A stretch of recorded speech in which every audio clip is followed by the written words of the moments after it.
Well, what's going on, guys? This is going to be a video of a Juniper update. So, Juniper is, I believe, somewhere around 7, 8 year old Mustang. Um, and I just kind of want to show you guys where she's at.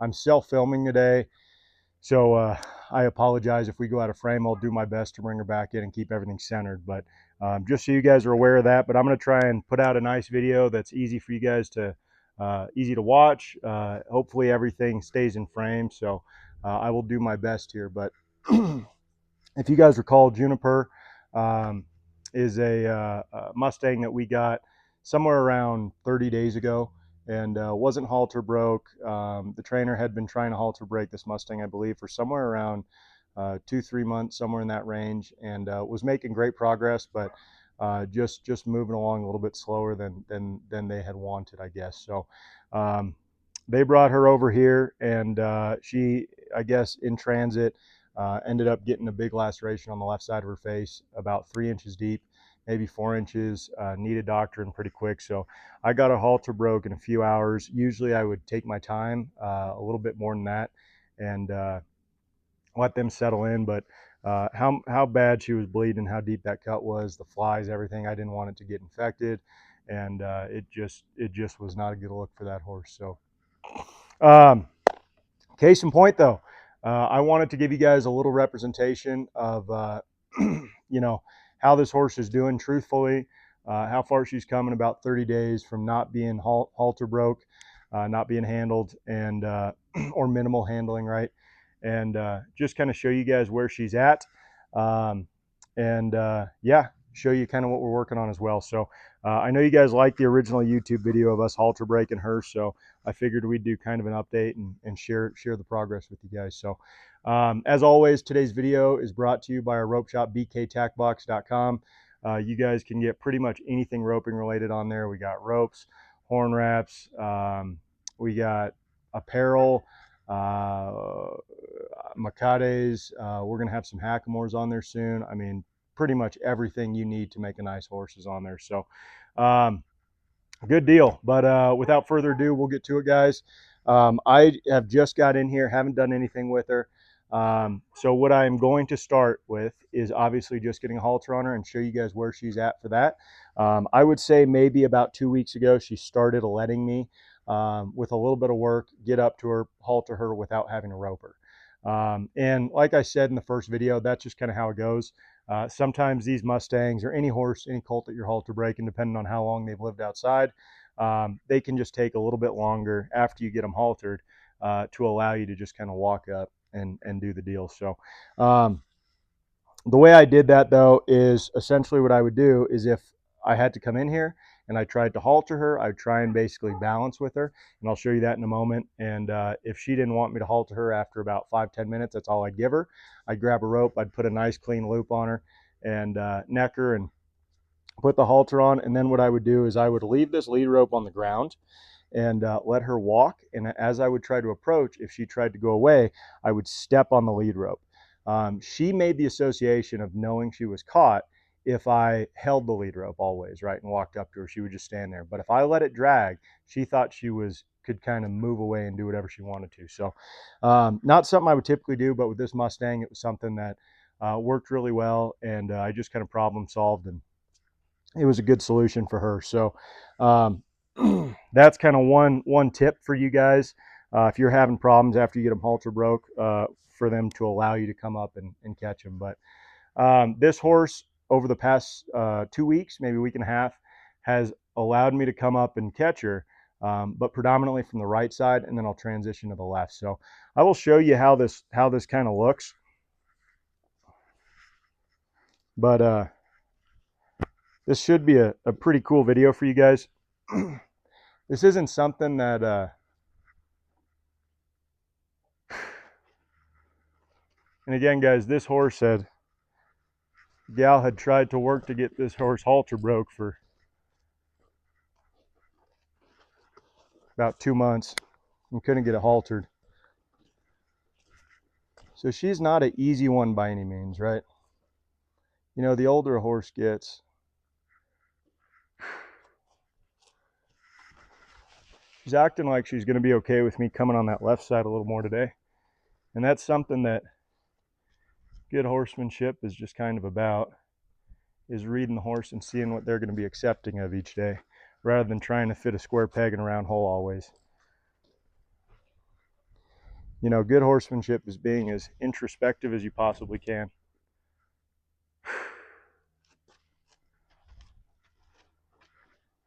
Nice, sweetheart. She's a tough-hearted mare. You know, I can see why that gal had spent a few months trying to get her haltered, because this horse is used to winning. And, you know, I'm trying to make sure that she gets in a really good habit before she goes home, that you can just walk up and kind of catch her. Full transparency, this horse has had maybe 4 days off. We got a pretty good rain, as you guys could see by the round pen. One thing that's important to mention, guys, is when you're halter breaking, like I said, the longer they've lived outside and kind of survived on their own, the longer it might take them to come around. So don't be in a rush, be patient, but you got to hold them accountable for what you know they're capable of.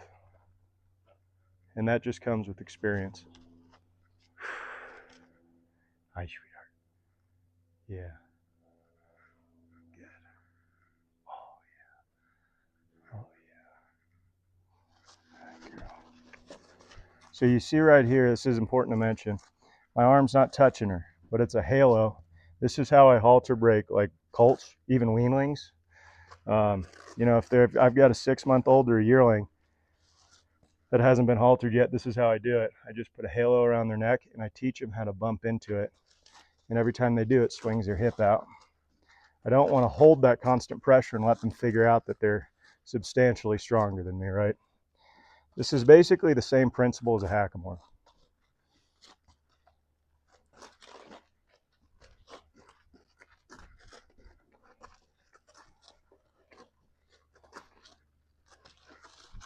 Just waiting for it to cross right there is all. Good girl, sweetheart. So you can see she's just got a little bit of tension still, right? Part of that's because she's had a few days off, but part of it's also just because she's lived outside for so long. You guys will see her come around here in a moment.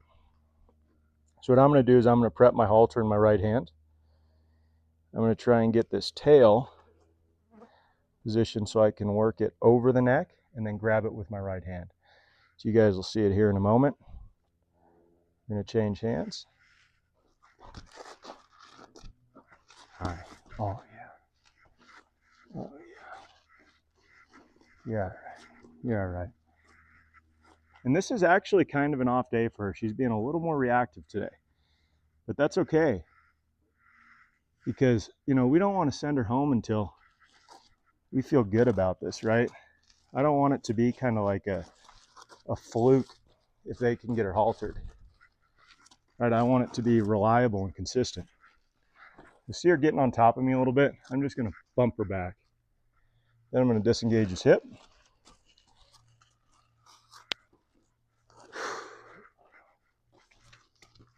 Excuse me. Disengage his hip again.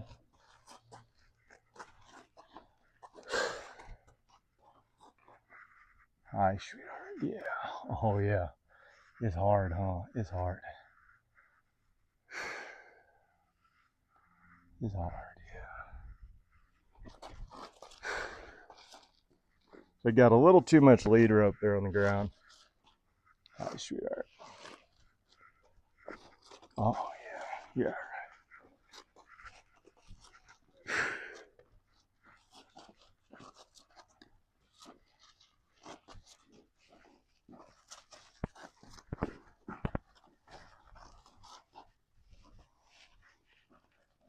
And guys, one thing I'll mention is every horse is so different. This mare has spent so much time outside, kind of just believing everything that she does is what keeps her alive. And I'm sure to some degree that's true. So But because they've done that so long, you know, it takes a lot to turn that trust and for them to believe that you can keep them alive, right? That you've got their best interest in mind and that you're qualified to do so. Hi, sweetheart. But you can kind of see instantly when she's caught,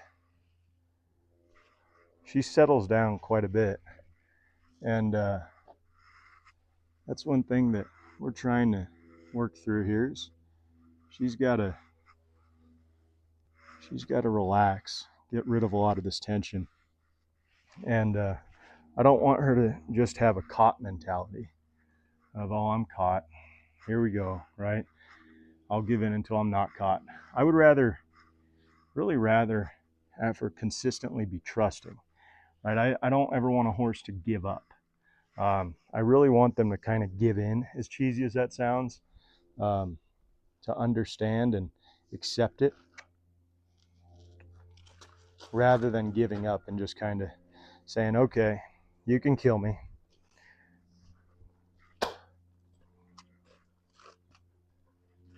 So all I'm doing here is, now that she's haltered, just really softly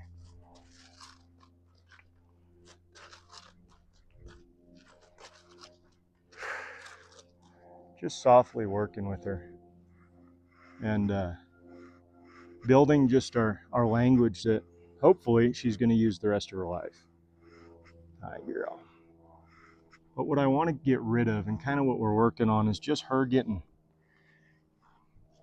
handled and becoming quite a bit more accepting of people and understanding that we're never going to put her in a situation that's going to put her in danger. If you guys haven't already, go back and watch her halter breaking video. You will see how far she has come from that. I mean, extremely reactive, extremely dominant, you know, has won so many times in her life, especially over the past few months of trying to get haltered. That trainer has done a great job, but you know, she reached a point where the horse just knew she was winning and you know, wasn't going to let her go any further. And it takes a certain skill set, especially with a rope, to be able to get past stuff like that. So here's what I'm going to do. Just start working back here. Just petting her. Just petting her nice and easy. Start touching her legs a little more. And she's had a little bit of this. I just want to show you guys kind of where we are here. Right here. And while I do this, I'm going to keep looking at that left hind. Some horses are capable of cow kicking that left hind if you pick up the left front. It's rare in quarter horses. European breeds, much more common because they have more neural pathways, right brain to left brain. Think of a dressage horse.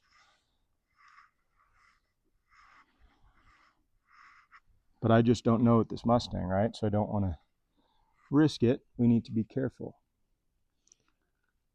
But what I'm going to do here is I'm going to teach her the beginnings of picking these feet up. And what that looks like is me touching her here. And I'm just going to tap her radius bone. That's going to be the bone above the knee. And she's going to unload this left front. There. She's got her weight off it, okay? So that is the beginning of teaching a horse to pick up their feet.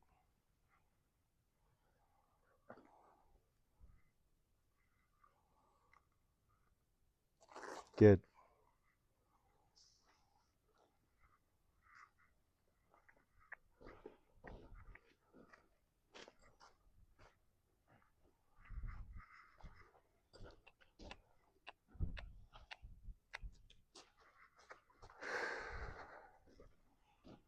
You can see her start to relax here, guys, right? Do this again. Good. Good. Good.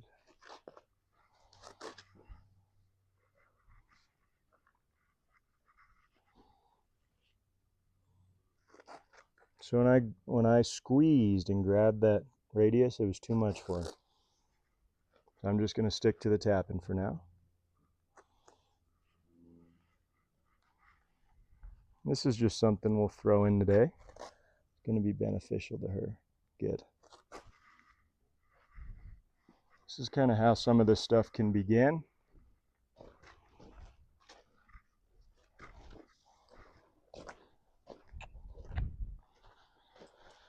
Just a side note, guys, I was riding colts this morning, hence the Armitas. I'm not wearing them just to look cool for you, although they do look cool. But I'm getting hot. I should have taken them off. Side note, if you guys are looking for good leggings, Dave Ferry with Horse Right, you can look him up on Instagram, Facebook. He made these. He made one of my last pair of leggings too, and he does great work. So, quick shout out there. Very nice. So see her shift her weight to that right leg, right? That's what I'm looking for. That is the exact same as picking up the leg. All right, girl. All right, girl. All right, girl. All right, girl. So we're not going to do the hinds right now. She's not ready for that. But I'm going to start petting back here a little bit. If you notice, I'm not holding her without lead rope. I don't want her to ever know that that halter and lead rope is something that she can push past. I'm using my hand here, letting her bounce into that boundary. And guys, this is just kind of real-time horse training. So hopefully you guys get something from this, because this is a, excuse me. So this horse has to have boundaries too. Right, as soft and quiet as I'm trying to be, she can't push into me.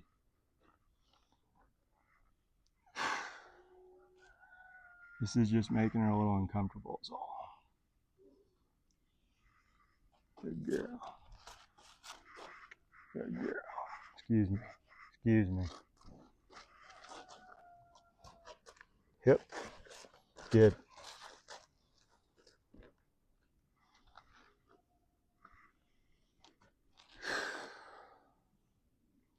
Good girl, sweetheart. Good girl. So I'm going to just stay with her here. Just pet real quietly. Good girl. Very nice. Very nice. Very nice. Hi, sweetheart. Oh, yeah. Oh, yeah. All right, girl. But as you guys can see, I mean, she has come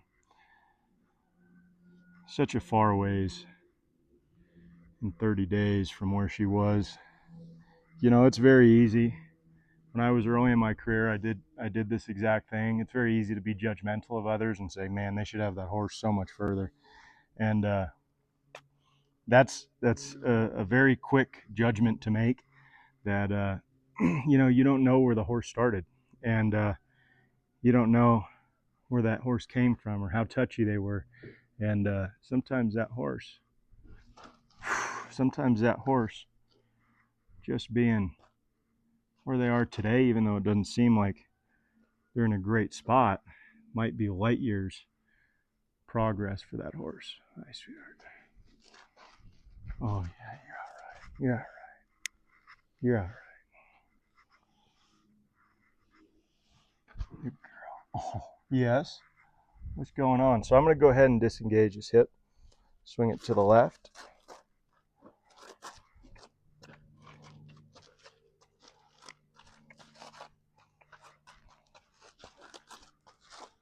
Hopefully I'm still in frame here, guys.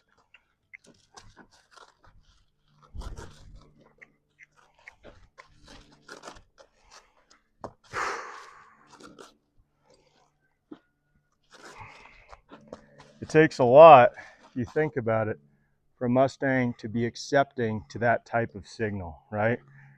For me to bump on the neck and for her to not just blow past it and take off. This is something I do when I halter brake in the very beginning. at least do my best that they have an understanding of this. Because if I can get here and they can yield to this, then it doesn't quite matter if I have them haltered, because I essentially do already have them haltered here, right?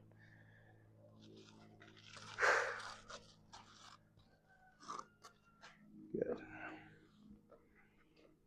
I'll just keep petting here. Good girl, sweetheart. Good girl. Yeah. Good girl. So she just cocked her leg, which is awesome. I'm just touching her. Good girl. So we'll go ahead and do this front right here.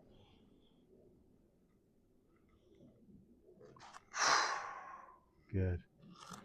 Very nice.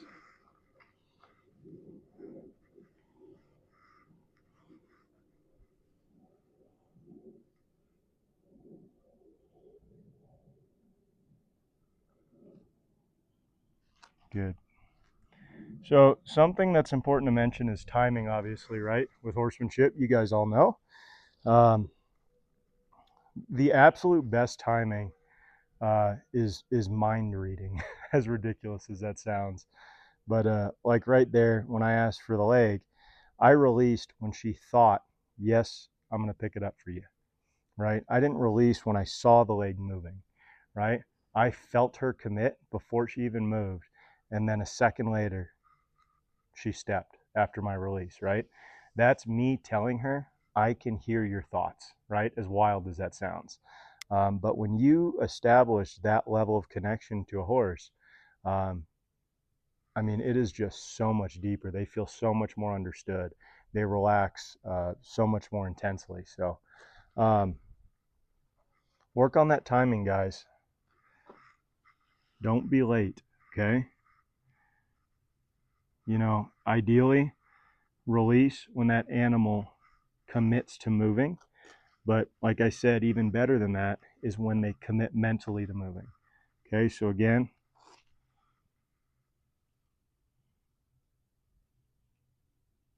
release, right? And again here. Good. Hi, sweetheart. Yeah. So she's just a little bit pushy still. And that's to be expected, right? She's a little bit defensive. Um, I'm not going to get after that, right? That's going to go away the more she trusts me. But me getting after her and elevating things, telling her off for it, it's just going to make things worse right now.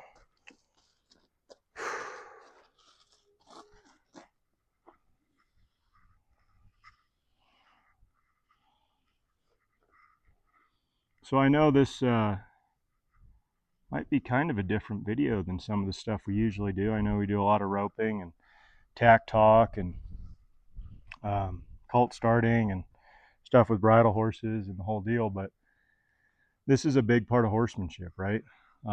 Getting them gentle, getting them halter broke, and getting them accepting to people, understanding that we're never going to put them in a situation that's going to put them in danger. Good.